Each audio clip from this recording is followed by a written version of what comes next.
नमस्ते दोस्तों, स्वागत है आपका मेरी नई कहानी में। मेरा नाम ऋतु है। मैं बिहार से हूँ। मैं 11th के एग्ज़ाम्स दे रही थी और 10th के बाद की स्टडीज़ मैंने मौसी के यहाँ से की है।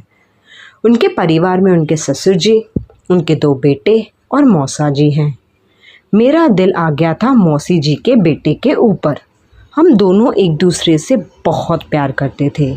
ये घर में किसी को पता नहीं थी ये बात, पर थोड़े टाइम के बाद मौसा जी को ये बात पता चल गई। पूरी कहानी ज़रूर सुनें। लाइक, शेयर एंड सब्सक्राइब भी ज़रूर करें।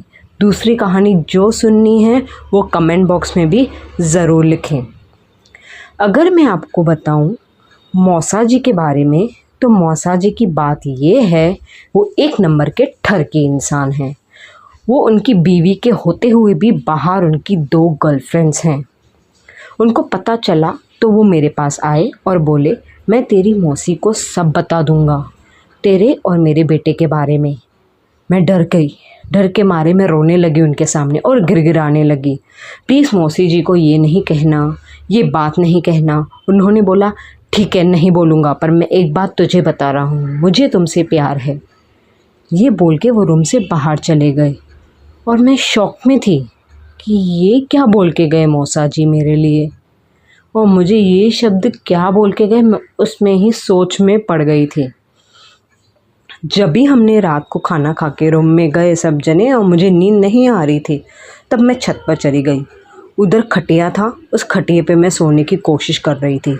फिर क्या, मौसा जी मेरे पीछे आए, मेरे से चिपक के सो गए। मैं डर गई। सीधा मेरे तरबूजों को दबाया और फिर टी शर्ट के अंदर हाथ डालने लगे। मुझे अजीब लग रहा था शुरुआत में। धीरे धीरे जब वो मसलने लगे फिर अच्छा लगने लगा। उनके साथ मैं, पहले तो अजीब लग रहा था, फिर मैं उनका साथ देने लगी और मैंने अपना फेस उनकी तरफ कर दिया। मैं सीधी हो गई।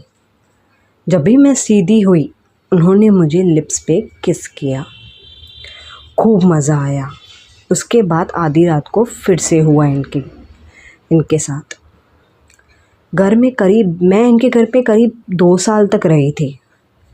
जब मौसी जी को ये बात पता चली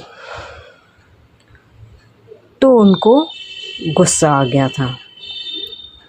और दूसरी बात ये थी कि मौसा जी का जब भी मन करता था वो मेरे साथ करते थे, पर जब भी मौसी जी को ये बात पता चली तो उन्होंने मुझे खूब चिल्लाया और मुझे अपने घर भेज दिया।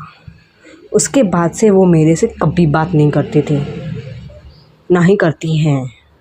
पर मौसा जी मुझे भी वो वाली गंदी गंदी वीडियोस भेजते रहते हैं और कभी कभी वीडियो कॉल भी करते हैं।